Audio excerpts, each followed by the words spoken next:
I've never seen before. The biggest load that we've seen. I'm not happy with Israel. ملت ایران در مقابل تعمیل تسلیم هیچ کس نمیشه. When this time Americans decided to blow it up.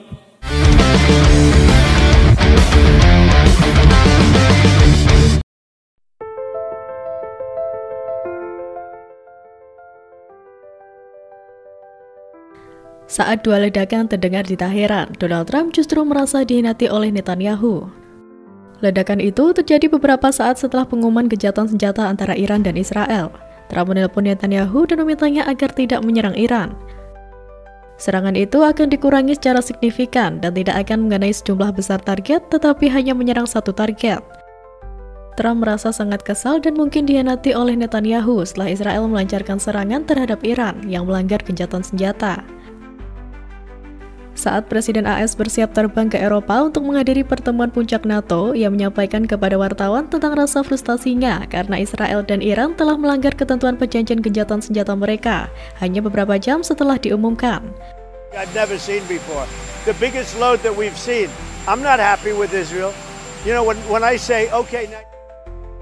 Trump berbicara kepada Netanyahu pada hari Senin untuk mendapatkan dukungannya bagi gencatan senjata, sebelum meminta bantuan Qatar untuk mendapatkan dukungan Iran atas usulan tersebut. Trump menegaskan gencatan senjata antara Israel dan Iran tetap berlaku dalam postingan baru di Truth Social. Israel tidak akan menyerang Iran, semua pesawat akan berbalik dan pulang sambil melakukan gelombang pesawat yang bersahabat kepada Iran. Tidak seorang pun akan terluka, gencatan senjata berlaku. Kementerian Luar Negeri Turki juga telah meminta Iran dan Israel untuk sepenuhnya menghentikan permusuhan setelah Trump mengumumkan gencatan senjata bilateral. Mendesak kedua pihak sepenuhnya mematuhi dan menyerukan dialog dan saluran diplomatik tetap terbuka. Namun, gencatan senjata antara Iran dan Israel yang diumumkan Trump tampaknya masih belum jelas. Saling serang masih dilakukan kedua negara beberapa saat setelah pengumuman Trump.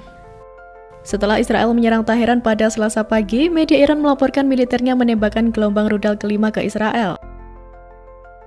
Sementara itu, sirine dilaporkan berbunyi di Israel Utara Selasa saat militer mengatakan sedang berupaya untuk menjaga rentetan rudal Iran terbaru, dan warga diminta untuk berlindung diri. Beberapa saat yang lalu, sirine berbunyi di beberapa daerah di Israel Utara setelah teridentifikasinya rudal yang diluncurkan dari Iran ke negara Israel.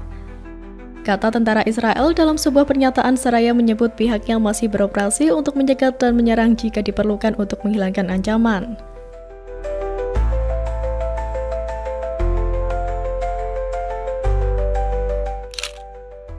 Tim penyelamat Israel, Magen David Adom, kemudian mengatakan bahwa 4 orang tewas dalam serangan rudal Iran di wilayah Israel Selatan. MDA tidak menyebutkan lokasi serangan tersebut, meskipun media Israel mengatakan serangan itu terjadi di Beersheba, Israel Selatan. Rudal tersebut menghantam sebuah bangunan perumahan di kota Beersheba, menurut seorang jurnalis AFP di lokasi kejadian. Militer Israel mengumumkan beberapa gelombang rudal Iran masuk pada hari Selasa selama 2 jam. Dengan sirine berbunyi beberapa kali di pusat pesisir Tel Aviv, serta lokasi-lokasi lain di Israel Utara dan Selatan. Serangan ini terjadi setelah Donald Trump mengumumkan gencatan senjata terhadap antara kedua musuh Timur Tengah tersebut. Trump mengatakan pada jam ke-24 berakhirnya perang 12 hari secara resmi akan disambut oleh dunia. Seraya menambahkan bahwa kedua belah pihak telah sepakat untuk tetap damai dan saling menghormati selama setiap fase proses tersebut.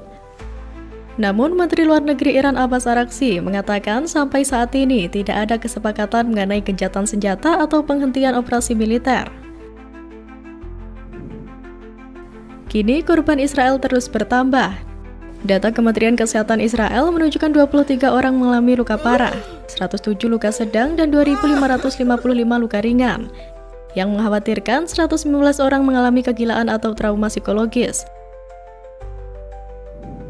Gelombang serangan pada minggu lalu menambah jumlah korban. Seorang juru bicara kepolisian Tel Aviv melaporkan sekitar 20 orang mengalami luka ringan akibat serangan roket di lingkungan pemukiman.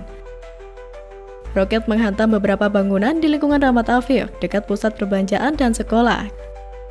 Tim penyelamat masih mencari kemungkinan korban terjebak di reruntuhan bangunan. Pihak berwenang juga menunggu laporan dari keluarga dan kehilangan kontak dengan kerabat mereka di daerah tersebut. Serangan yang terus berulang ini menimbulkan ketakutan yang mendalam di kalangan warga sipil. Bukan hanya ledakan fisik yang mengoyak bangunan, tetapi juga ledakan psikologis yang menghantui kehidupan keseharian mereka. Banyak warga Israel kini hidup dalam kecemasan konstan. Ketika suara sirine menjadi bagian dari rutinitas, ketakutan berubah menjadi trauma kolektif yang sulit dipulihkan.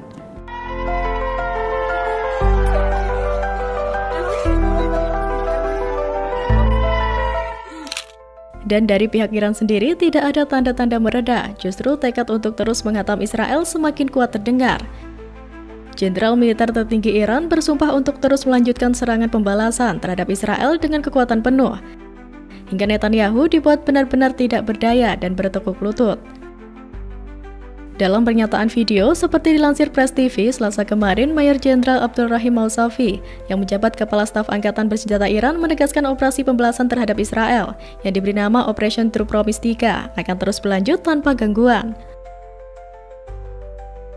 Mousavi mengatakan bahwa kejahatan yang dilakukan oleh rezim Israel dan Amerika Serikat tidak akan dibiarkan begitu saja, terlepas dari seberapa besar kerusakan yang ditimbulkan oleh serangan-serangan musuh. Merujuk pada pengeboman AS terhadap fasilitas nuklir Iran pada minggu lalu. Dia menyebut keterlibatan Donald Trump dalam perang antara Iran dan Israel sebagai upaya putus asa untuk menyelamatkan Tel Aviv, khususnya Netanyahu yang dia gambarkan sebagai proksi gagal Amerika di kawasan tersebut. Trump telah menyaksikan tumbangnya Netanyahu di bawah beban kekalahan, memutuskan untuk memberinya pernapasan buatan melalui tindakan sembrono ini. Tekad Iran yang tak menunjukkan tanda-tanda mereda juga menunjukkan bahwa ini bukan lagi soal respon terbatas, melainkan konflik terbuka yang bisa menyebar ke skala regional atau bahkan global. Ketika pemimpin militer bersumpah untuk melanjutkan serangan tanpa kompromi, maka upaya diplomasi menjadi semakin sulit dicapai. Dunia pun kini menghadapi risiko nyata bahwa perang ini tidak lagi sekedar konflik dua negara, tetapi potensi awal dari ketidakstabilan global yang lebih luas.